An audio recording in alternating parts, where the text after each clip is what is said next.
de todas las sibilas celebradas por la tradición o por la historia, que vivieron en aquellos lejanos tiempos, como instrumentos de las revelaciones del plano espiritual, de Persia a Egipto y a Grecia, pocas fueron las que dejaron de referirse al advenimiento del Mesías esperado.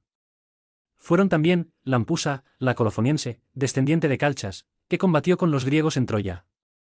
Casandra, hija de Príamo. La sibila epirótica, hija de Tresprotia.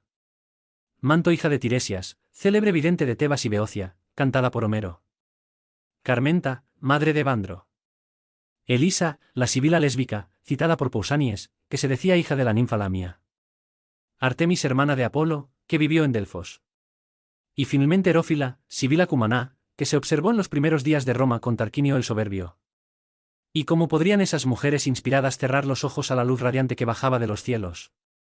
Estas profecías fueron rigurosamente cumplidas, lo que demuestra el sublime encadenamiento de los eventos de la vida espiritual planetaria, como también prueba cuánto eran iluminados por la verdad los instrumentos humanos que las profirieron. Y el propio Maestro, en los inolvidables días de su ejemplificación evangélica, no dijo que no venía a destruir la ley, si a cumplirla. ¿Y cuántas veces advirtió que era necesario que así procediese, para que las Escrituras se cumpliesen? Por tanto, en las tradiciones que veneramos, la verdad se mantiene indestructible y del pasado se proyecta en el futuro como una fuerte luz que ilumina todo el camino de nuestra marcha evolutiva. 21. Y el Verbo se hizo carne. Y entonces vinieron días en los cuales más que nunca, había un aura de expectación en toda la naturaleza y un mudo y singular anhelo en el corazón de los hombres. Las voces de los profetas habían sonado, advirtiendo a todo el mundo sobre el advenimiento milagroso y hasta incluso el local del divino nacimiento ya estaba determinado, como vimos por Miqueas de Palestina, y por el Bhartachastran, de la India. Era el siglo de Augusto, sobre un reinado pleno de paz y de gloria. El espíritu de los dominadores, saciado de victorias y derrotas, reposaba. Florecían las artes, la literatura, la industria y el comercio, y el arado labraba los campos fecundos, conducido por las manos rudas y encallecidas de los guerreros inactivos. En todos los hogares, plebeyos o patricios, las ofrendas votivas se acumulaban en los altares engalanados de los dioses penates.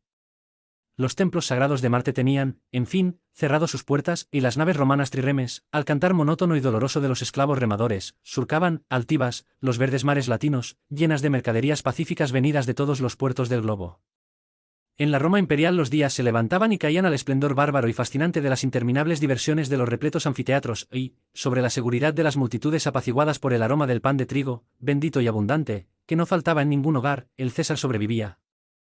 Saturado de gloria efímera y apoyado en sus legiones invencibles, y señor del mundo, recibía, indiferente y aburrido, los homenajes y las reverencias de todas las naciones que conquistara.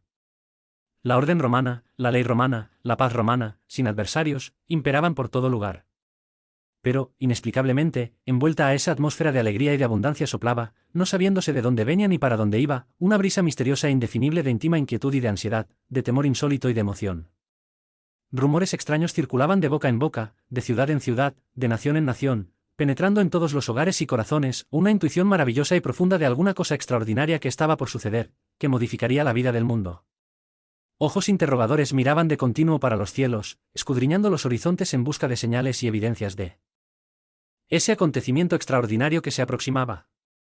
Las sibilas, oráculos y adivinadores eran consultados con más frecuencia y los hombres mayores, de más experiencia y buen consejo, eran buscados y escuchados con más respeto y reverencia. Fue cuando Virgilio escribió esta profecía memorable, que tan rápido vendría a cumplirse: ved cómo todo el mundo se estremece, como las tierras y los vastos mares exultan de alegría, con el siglo que va a empezar. El infante gobernará el mundo purificado, la serpiente perecerá. Y, enseguida, como revelando inspiradamente la verdad, llegan, al fin, los tiempos predichos por la sibila de Camps, se abre una nueva serie de ciclos, a la Virgen ya vuelve al reino de Saturno, surgirá una nueva raza, o un nuevo vástago desciende de lo alto de los cielos. Y entonces, el gran día surgió, cuando el César, deseando conocer la suma de sus innumerables súbditos, determinó el censo de la población de todo su vasto imperio. Y cuando José, modesto carpintero y casi desconocido, de la pequeña villa de Nazaret, en la Galilea de los gentiles y natural de Belén, tomó a su esposa Miriam, que estaba embarazada, y emprendió la jornada inolvidable. Por ser pobres y humildes, aceptaron el auxilio de amigos solícitos y se abrigaron en un establo de granja. Y allí, entonces, el gran hecho de la historia espiritual del mundo sucedió. Aquel que debía redimir a la humanidad de sus males fue allí expuesto, envuelto apresuradamente en pobres paños, sus primeros gemidos fueron emitidos en plena incomodidad, salvo lo que le llegaba de la solícita asistencia de sus progenitores, a la misma incomodidad, que lo acompañaría en todos los días de su vida, y que lo llevo a decir más tarde, Ya en pleno ejercicio de su misión salvadora, el Hijo del Hombre no tiene donde reposar la cabeza. El Espíritu glorioso y divino dio así al mundo, desde el nacimiento, un ejemplo edificante de humildad y de desprendimiento, el deseado de todos los pueblos, el reclamado por todos los corazones. Y anunciado por todos los profetas, en todas las lenguas del mundo, entonces conocido, nació, así, casi ignorado en una casa humilde para que el evangelio que iba más tarde a predicar, de renuncia y de fraternidad, recibiese del mismo, desde los primeros instantes, tan dramático y conmovedor testimonio. Emocionante momento ese. La estrella de los sacerdotes caldeos se levantaba en el horizonte, el Verbo se hizo carne, bajando a la tierra, habitaba entre los hombres. El sol, en su giro fecundo, entraba gloriosamente en Piscis, y el reloj de arena del tiempo, en ese instante, marcó el cierre de un ciclo que tuvo inicio, como ya vimos, con la depuración espiritual del mundo, tras la comunión de espíritus del cielo y de la tierra, la caída de unos sirviendo a la elevación de otros, visando la unidad, que es la consumación fundamental de la creación divina. También marcó la abertura de otro ciclo, en el que los frutos de las enseñanzas traídos por los enviados del Señor y por él mismo ratificados y ampliados, cuando entre los hombres vivió, brotaron, fecundos y promisorios, del árbol eterno da vida, para que la evolución de la humanidad, de ahí en adelante, se desarrollase en bases morales más sólidas y perfectas. La promesa hecha en los páramos etéreos de Capela estaba, pues, cumplida, él bajó, el divino Señor, al seno ignorante e impuro de la masa humana terrestre, para traer el auxilio prometido y redimir con su presencia, su ejemplo y sus enseñanzas sublimes, a las dos razas de hombres, la de Capela y la de la tierra que, en el transcurrir de los tiempos, entremezclaron, confraternizaron y participaron de los mismos sufrimientos, angustias y esperanzas. 22 El paso del milenio. Y así alcanzamos el último ciclo. 2000 años han transcurrido, tras el sublime avatar, entre tanto, he aquí que la humanidad vive ahora un nuevo periodo de ansiosa y dolorosa expectativa, más que nunca, y justamente porque su entendimiento se ensanchó, creciendo su responsabilidad, necesita de un Redentor. Porque las enseñanzas maravillosas del Mesías de Dios fueron, en gran parte, despreciadas o deformadas. El rumbo tomado por las sociedades humanas no es aquel que el divino pastor señaló al rebaño bruto de los primeros días, a los hijos de la promesa que bajaron de los cielos, y continúa señalando a las generaciones ya más esclarecidas y conscientes de nuestros tiempos. Los hombres se desviaron por malos caminos y se perdieron en las sombras de la maldad y del crimen. Como la primera vez, los degradados y sus descendientes se dejaron corromper por las pasiones y fueron dominados por las tentaciones del mundo material. Su inteligencia, altamente desarrollada en el transcurrir de los siglos, fue aplicada en la conquista de bienes perecibles, a los templos de los dioses de la guerra, transferidos ahora para los talleres y las cancillerías, desde hace mucho, nunca se cerraron, y la violencia y la corrupción dominan por toda la tierra. La amalgama de las razas y su espiritualización en la unidad, que era la tarea planetaria de los exiliados, no produjeron los efectos deseados, puesto que parte de la humanidad vive y se debate en la vorágine abominable de la muerte, destruyéndose mutuamente, mientras que muchos de los hijos de la tierra aún permanecen en la más lamentable barbarie y en la ignorancia de sus altas finalidades evolutivas. Puede hoy el narrador repetir como antiguamente, y vio el Señor que la maldad del hombre se multiplicara sobre la tierra. GN 6:5. Por eso, ahora, al aproximarnos al cierre de este ciclo, nuestros corazones se oprimen y atemorizan, tememos el día del nuevo juicio, cuando el Cristo, sentado en su trono de luces, nos pida cuentas de nuestros actos. Porque está escrito, para cumplirse como todo lo demás se ha cumplido, el Hijo del Hombre será el juez. Pues, como el Padre tiene en sí mismo la vida, concede también al Hijo poseer la vida en sí, y igualmente le dio el poder de juzgar, porque es el Hijo del Hombre. Yu 5, 22,26-27. No vendrá él, es cierto, a convivir con nosotros nuevamente en la tierra, como en los tiempos apostólicos, pero, conforme estuviera presente o ausente en nuestros corazones, en aquello que enseñó y en aquello que, esencialmente, él mismo es, a saber, sabiduría, amor y pureza, así seremos nosotros separados unos de los otros. Ya dijimos y mostramos que, de tiempo en tiempo, periódicamente, la humanidad alcanza un momento de depuración, que es siempre precedido de un expurgo planetario, para que dé un paso adelante en su ruta evolutiva. Estamos, ahora, viviendo nuevamente un periodo de esos, en los planos espirituales superiores, ya se instala el divino tribunal, su trabajo consiste en la separación de los buenos y de los malos, de los compatibles e incompatibles con las nuevas condiciones de vida que deben reinar en la tierra en un futuro. En el Evangelio, como ya dijimos, está claramente demostrado por el propio Maestro la naturaleza del veredicto, pasarán para la derecha los espíritus juzgados merecedores de acceso, aquellos que, por su propio esfuerzo, consiguieran la necesaria transformación moral, los ya incapaces entonces de acciones criminales conscientes, los que hubieran dominado los instintos de la violencia, por la paz del egoísmo, por el desprendimiento de la ambición, por la renuncia de la sensualidad, por la pureza. Todos aquellos, en fin, que posean en sus periespíritus la luminosidad reveladora de la renovación, esos pasarán para la derecha, o podrán hacer parte de la nueva humanidad redimida, a habitar en el mundo purificado del tercer milenio, donde imperarán nuevas leyes, nuevas costumbres, nueva mentalidad social, y en el cual los pueblos, por su elevada conducta moral, harán una realidad viva de las enseñanzas del Mesías. En cuanto a los demás, aquellos para los cuales las luces de la vida espiritual aún no se encendieron, esos pasarán para la izquierda, serán relegados a mundos inferiores, afines, donde vivirán inmersos en pruebas más duras y acerbas, prosiguiendo en la expiación de sus errores, con los agravantes de la obstinación. No obstante, la misericordia, como siempre, los cubrirá, pues tendrán como tarea redentora el auxilio y la orientación de las humanidades retardadas de esos mundos, con vistas al apresuramiento de su evolución colectiva. Entonces, como sucedió con los capelinos, en relación a la tierra, así sucederá con los terrícolas en relación a los orbes menos felices, para donde fueran desterrados y, ante los cuales como antiguamente sucedió, se transformarán en hijos de Dios, en ángeles caídos. Y el Señor dijo, en verdad, os digo que no pasará esta generación sin que todas estas cosas ocurran. Mt. 12 y 34, en su lenguaje sugestivo y alegórico se refería el Maestro a esta generación terrena, formada por todas las razas, cuya evolución viene de la noche de los tiempos, desde los periodos geológicos, hasta nuestros días y prosiguiendo tiempo adelante. No pasará, quiere decir, no ascenderá en el perfeccionamiento, no habitará mundos mejores, no tendrá una vida más feliz, antes que redima los errores del pasado y sea sometida a la selección que se dará en este fin de ciclo que se aproxima. Así, el expurgo de nuestros tiempos, que ya está siendo iniciado en los planos etéreos, promoverá el traslado de espíritus imperfectos para otros mundos y, al mismo tiempo, la inmigración de espíritus de otras orbes para este.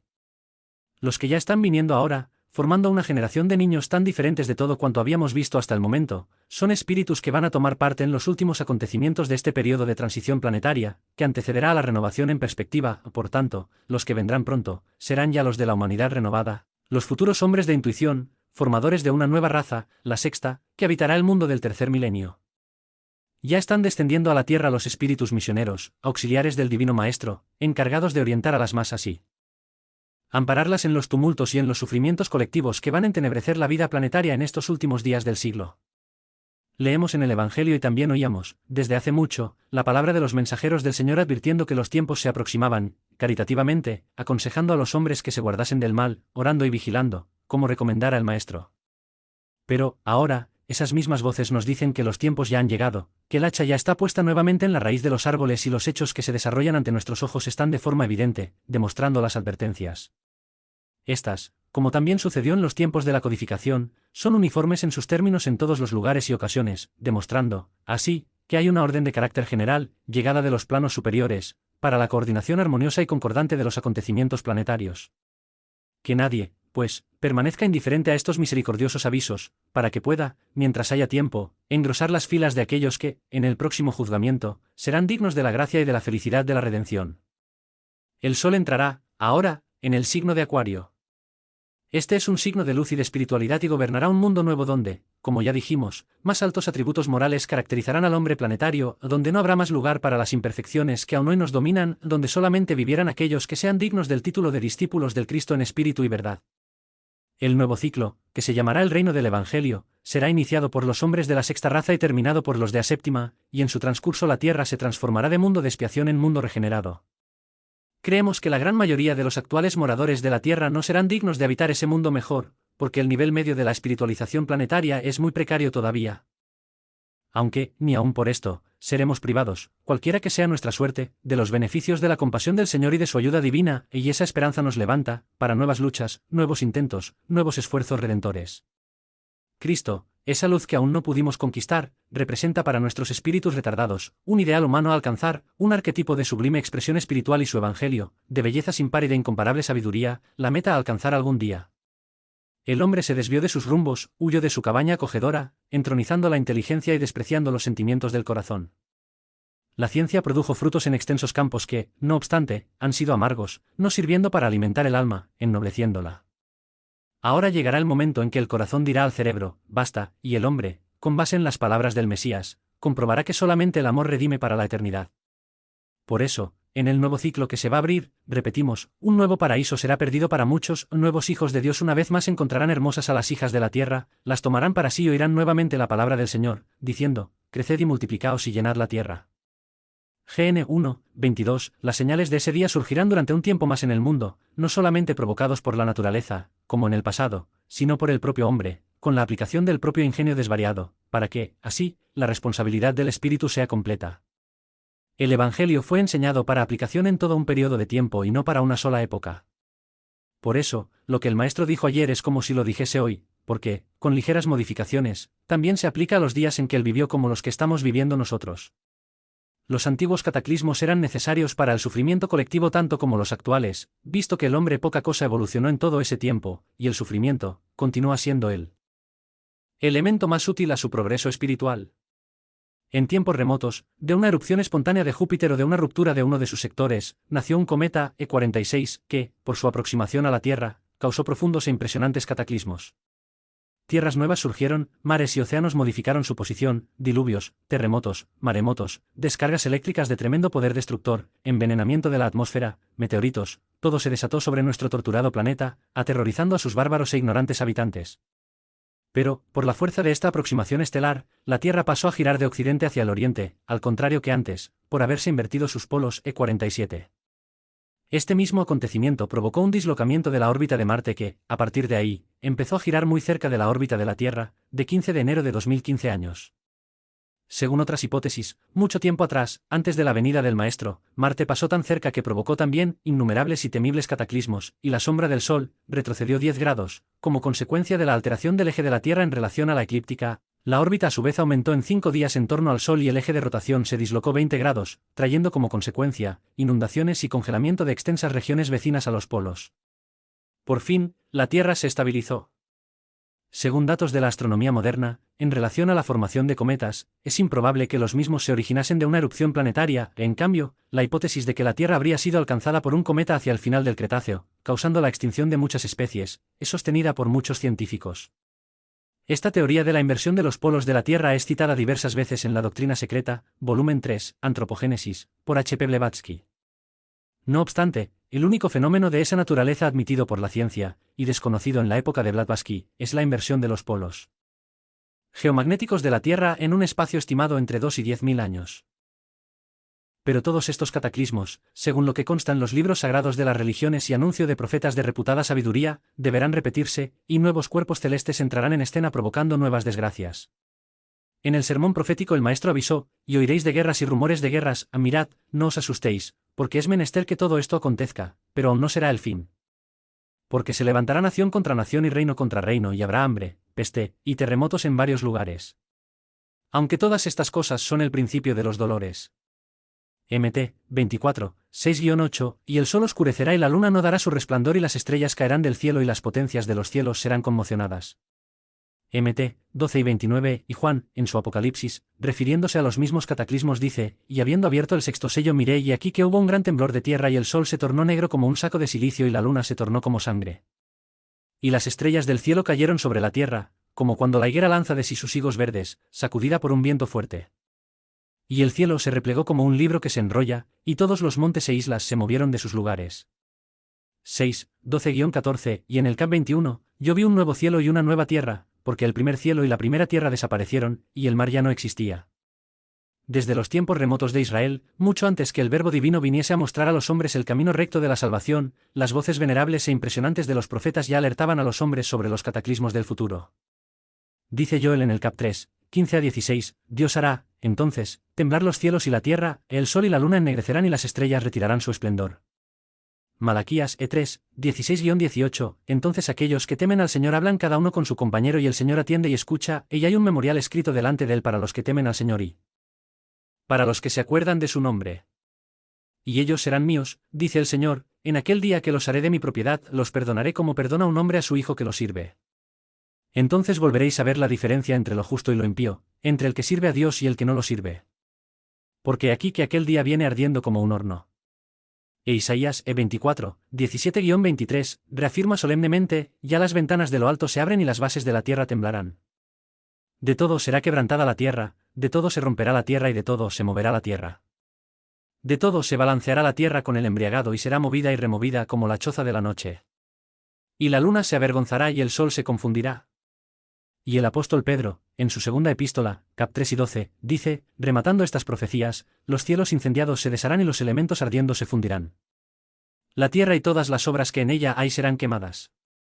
Hay divergencias sobre este punto, muchos científicos creen en la vuelta de los glaciares, pero nos inclinamos por el calentamiento de la profecía, como ya sucedió en la Atlántida, donde el enfriamiento ocurrió después. Pues todas estas profecías se aplican a nuestros tiempos y son corroboradas por la propia ciencia astronómica. Por otro lado, las profecías, al principio del sermón profético de Jesús, se refieren todas a las alteraciones en el funcionamiento del Sol y la Luna, y acudiendo ahora a Nostradamus, el célebre médico y astrólogo francés fallecido en 1566, vemos que él confirma, siglos después, las profecías israelíes, añadiéndoles impresionantes detalles. En cuanto al surgimiento de un cometa peligroso, dice él, cuando el Sol quede completamente eclipsado, pasará en nuestro cielo un nuevo cuerpo celeste, que será visto en pleno día. Aparecerá en el septentrión y el norte, no lejos de Cáncer, un cometa. A un eclipse de sol sucederá el más tenebroso verano que jamás existió desde la creación hasta la pasión y muerte de Jesús Cristo y desde allá hasta este día. Y prosigue, una gran estrella, por 7 días, abrasará. Nublada, hará 2 soles aparecer. Y cuando el cuerpo celeste sea visto a ojo desnudo, habrá un gran diluvio, tan grande y tan súbito que la onda pasará sobre los Apeninos. Y enseguida, el Sol escondido y eclipsado por Mercurio pasará para un segundo cielo. Al aproximarse a la Tierra, su disco aparecerá 2 veces mayor que el Sol, y los planetas también aparecerán mayores y bajarán de grado. Una gran traslación se producirá, de tal modo que sacará a la Tierra fuera de su órbita y arrojada en tinieblas eternas. La Luna oscurecida en profundas tinieblas, ultrapasa a su hermano en el color de la herrumbre. Por causa de la Luna dirigida por su ángel el cielo deshará las inclinaciones con gran perturbación, temblará la tierra con la modificación, levantando la cabeza para el cielo. Quiere decir, que la aproximación de la Luna influirá para que la Tierra pierda la inclinación actualmente existente de 23 grados y 28 grados sobre la eclíptica, volviendo a la posición vertical, y esto como bien se percibe traerá tremendas alteraciones en la disposición de las tierras y de las aguas sobre la costa a pesar de las alarmantes previsiones de Nostradamus con respecto a catástrofes y verticalización del eje de la Tierra. Esto último fue considerado una utopía, de tradiciones muy antiguas, por el astrónomo francés Camille Flammarion, en 1842 a 1925, en Astronomía y Astrología, Elio Amorim, Centro Astrológico de Sao Paulo, Pag. 215, volumen, a la búsqueda de un equilibrio perfecto entre las estaciones. Ya el poeta inglés John Milton, en 1608 a 74, en El Paraíso Perdido, Canto X, habla del mito de Adán y Eva y de los ángeles mandados por el Señor, que empujaban con fuerza el eje del globo para inclinarlo. Oigamos, ahora, una voz profética del espacio, por mensajes mediúmnicos, como auxiliares de los señores de los mundos existen legiones de espíritus eminentemente sabios y altamente poderosos, que planean el funcionamiento de los sistemas siderales, con millones de años de antelación, otros que planean las formas de cosas y seres, y otros, aún, que fiscalizan ese funcionamiento, haciendo que las leyes se cumplan inexorablemente. Hay un esmerado detalle, tanto en el trabajo de la creación como en el del funcionamiento de los sistemas y de los mundos. Mientras la ciencia terrestre se ocupa únicamente de hechos referentes a los limitados horizontes que le son marcados, la ciencia de los espacios opera en la base de galaxias, de sistemas y de orbes, en conjunto, abarcando vastos e inconmensurables horizontes en el tiempo y en el espacio. En lo que respecta a los astros individualmente y a los sistemas, la supervisión de estos trabajos compete a espíritus de la esfera crística que, en la jerarquía celestial, se conocen como señores de mundos. Estos espíritus, cuando descienden a los mundos materiales, lo hacen tras una demorada y dolorosa preparación, por caminos vibratorios rasgados a través de esferas cada vez más pesadas, bajando de plano a plano hasta surgir crucificados como dioses en las cárceles de la materia que forma el plano donde se detienen, para la ejecución de las tareas salvadoras. La vida humana en los mundos inferiores, por muy corta que sea, no permite que los espíritus encarnados perciban la extensión, la amplitud y la profundidad de las sublimes actividades de esos altísimos espíritus. Sería preciso unir muchas vidas sucesivas, en una secuencia de milenios, para tener un vago atisbo, aunque ínfimo aún, de ese trabajo creativo y funcional que se opera en el campo de la vida infinita. Asterisco: los periodos de expurgo están también previstos en ese plan inmenso. Cuando las orbes se aproximan a esos periodos, entran en una fase de transición durante la cual aumenta enormemente la intensidad física y emocional de la vida de los espíritus encarnados allí, casi siempre de bajo tenor vibratorio, vibraciones a que se proyecta maléficamente en el aura propia del orbe y en los planos espirituales que le son adyacentes, produciéndose una onda de magnetismo del etéreo, que erige un proceso, casi siempre violento y drástico, de purificación general. Estamos, ahora, en pleno régimen de un periodo de estos. El expurgo que se aproxima será hecho en gran parte con auxilio de un astro 3200. Aún no existe confirmación en cuanto al citado astro, astronómicamente hablando, ni en cuanto a su tamaño, aunque el autor se refiere a su aura etéreo astral. Veces mayor que la Tierra, que hacia aquí se mueve, rápidamente, hace ya algunos siglos, y su influencia ya empezó a ejercerse sobre la Tierra de forma decisiva, cuando el calendario marcó el inicio del segundo periodo de este siglo. Esa influencia irá aumentando progresivamente hasta esta época. Son estas épocas consideradas críticas, desde el punto de vista de las alteraciones climáticas como de crisis socioeconómicas, que será a todos los efectos, el momento crucial de esta dolorosa transición. Como su órbita es oblicua en relación al eje de la Tierra, cuando se aproxime más, por la fuerza magnética de su capacidad de atracción de masa, promoverá la verticalización del eje con todas las terribles consecuencias que este fenómeno producirá. Por otro lado, cuando se aproxime, también absorberá del aura terrestre todas las almas que se afinen con él en el mismo tenor vibratorio de baja tensión. Nadie resistirá a la fuerza tremenda de su vitalidad magnética, de la costra, del umbral y de las sombras. Ningún espíritu se salvará de esa tremenda atracción y será arrastrado para el inconmensurable cerco del descomunal viajero. Con la verticalización del eje de la Tierra, profundos cambios ocurrirán: maremotos, terremotos, hundimientos de tierras, elevación de otras, erupciones volcánicas, deshielos e inundaciones de vastos territorios planetarios, profundas alteraciones atmosféricas y climáticas, fuego y cenizas, terror y muerte por todas partes. Pero, pasados los tormentosos días, los polos se volverán nuevamente habitables y la Tierra se renovará en todos los sentidos, refloreciendo la vida humana en condiciones más perfectas y más felices. La humanidad que vendrá a habitarla será formada de espíritus más evolucionados, ya afiliados a las huestes del Cristo, cultivadores de sus campos sembrados de amor y de luz, evangelizados, que ya desarrollaron en un grado apreciable las hermosas virtudes del alma que son atributos de sus discípulos. Millares de condenados ya están sintiendo, en la costra y en los espacios, la tremenda atracción, el embrujo de ese abismo que se aproxima, y sus almas ya se vuelven inquietas y afligidas. Por todas las partes del mundo la paz, la serenidad, la confianza, la seguridad desaparecerán, sustituidas por la angustia, por el temor, por el odio, y habrá días, muy próximos, en que el verdadero pánico tomará cuenta de las multitudes, como epidemia contagiante y veloz. A partir de entonces, dice el mensaje, la población del orbe tenderá a disminuir con los cataclismos de la naturaleza y con las inconcebibles destrucciones provocadas por los propios hombres. En el momento final del expurgo solamente una tercera parte de la humanidad se encontrará todavía encarnada. Billones de almas afligidas y temblorosas sufrirán en los espacios la atracción mortífera del terrible agente cósmico. Volvámonos, pues, para Cristo, en cuanto es tiempo, afiliémonos entre los que lo sirven, con humildad y amor, sirviendo al prójimo, y abramos nuestros corazones, ampliamente, amorosamente, para el sufrimiento del mundo, de nuestro mundo. Oigamos, ahora, la ciencia del mundo actual. Según revelaciones conocidas, llegadas del plano espiritual en varias fechas, los acontecimientos previstos para este fin de ciclo evolutivo, diariamente, se van aproximando, y sus primeras señales podemos verificarlas con la simple observación de lo que pasa en el mundo que nos rodea, tanto en el sector humano, como en el de la naturaleza. Según nuevas revelaciones, provenientes del mismo plano, el comienzo crítico de esos acontecimientos se dará en 1984, pero como son revelaciones que vienen a través de la mediumnidad, mucha gente, inclusive espíritas, no les dan mucha atención. Pero sucede que ahora la propia ciencia materialista está trayendo su contribución y confirmaciones, sobre todo en la parte referente a las actividades astronómicas y geofísicas. Las últimas publicaciones pronuncian para 1983 terribles acontecimientos revelados por científicos de la Universidad de Colorado, en los Estados Unidos, y de Sydney, en Australia, y dicen que se está formando un alineamiento de planetas de nuestro sistema en uno de los lados del Sol, E55, que provocará un aumento considerable de las manchas solares y de llamaradas, de inusitadas dimensiones, que impulsarán el viento solar, corrientes voluminosas de radiaciones y de partículas atómicas que se proyectarán sobre la Tierra colisionando con su atmósfera, creando auroras, formando tempestades violentas que perturbarán el ritmo de rotación del planeta, modificando el ángulo de su inclinación sobre la órbita, con las terribles consecuencias que estos fenómenos provocarán. Es evidente que a esta parte astronómica y geofísica se añadirán los casos ya previstos, de carácter espiritual que no es necesario repetir aquí. En el fin de este siglo, el clima en todo el mundo estará más caldeado, el nivel de los océanos estará más elevado y los vientos mudarán de dirección. Es esta la conclusión a la que llegaron los científicos del Observatorio Geofísico de Leningrado. Los alineamientos de planetas exteriores a la Tierra, de movimiento orbital más lento, fue muy comentado en los medios astronómicos y astrológicos, y por la media general. Un fenómeno de esa naturaleza puede ocasionar alteraciones físicas sobre el campo magnético de la Tierra, y probablemente, sobre las criaturas que en ella viven.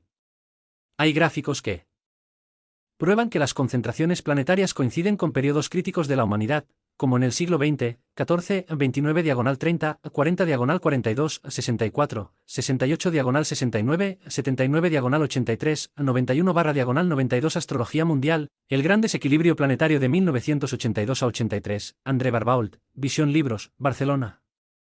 Nota de la editora, en Rusia, después de estudiar matemáticamente las tendencias de los cambios climáticos ocurridos hasta ahora en la Tierra.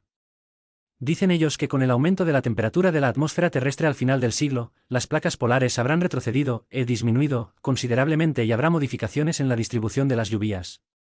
Estos pronósticos científicos destacan justamente los puntos más relevantes de las previsiones espirituales reveladas a los hombres encarnados por el plano espiritual, a través de médiums de confianza, que aseguran la necesaria autenticidad de las comunicaciones. Así, pues, estamos en el principio de los sufrimientos y dentro de poco las señales de los grandes tormentos estarán visibles en el cielo y en la tierra, no habiendo ya tiempo para tardíos arrepentimientos. En ese día, quien estuviera en el tejado no baje a la casa y quien estuviera en el campo no vuelva atrás. LC 17, 31, porque habrá grandes tribulaciones y cada hombre y cada mujer estará entregado a sí mismo. Nadie podrá interceder por el prójimo, habrá tan gran desaliento que solamente la muerte será el deseo de los corazones, hasta el sol se esconderá, porque la atmósfera se cubrirá de sombras, y ninguna oración más será oída y ningún lamento más conmoverá a las potestades o desviará el curso de los acontecimientos. Como está escrito, y en ese día habrá una gran aflicción como nunca hubo ni nunca ha de haber. MT 12 y 21, porque el Maestro es el Señor, y si pasan la tierra y los cielos sus palabras no pasarán. Y él dijo, Jerusalén. Jerusalén. ¿Cuántas veces quise yo juntar tus hijos como la gallina junta a sus polluelos debajo de las alas y no lo ¿Quisiste? Por eso, no me veréis más hasta que digáis, bendito sea el que viene en nombre del Señor. LC 13, 34-35. Y en cuanto nuestros ojos intranquilos escrutan los cielos, siguiendo, afligidos, el blanco haz de luz que deja, en su estela, la bella capela, la orbe lejano de nuestros sueños, retumba aún en nuestros oídos, venidas de las profundidades del tiempo, las conmovedoras palabras de Juan, repitiendo, él era la luz de los hombres, la luz resplandeció en las tinieblas y las tinieblas no la recibieron. Job 1, 4-5, y solo entonces, penitentes y afligidos, medimos, en la trágica e intensa lección, la enormidad de nuestros errores y la extensión inmensa de nuestra obstinada ceguera, porque fuimos de aquellos para los cuales, en aquel tiempo, la luz resplandeció y fue despreciada, somos de aquellos que repudiamos la salvación, somos los proscritos que aún no se redimieron y que van a ser nuevamente juzgados, pesados y medidos, en el tribunal del divino poder. Por esto permanecemos todavía en este valle expiatorio de sombras y de muerte entonando, lastimosamente, la melancólica elegía del arrepentimiento. ¿Jerusalén? ¿Jerusalén?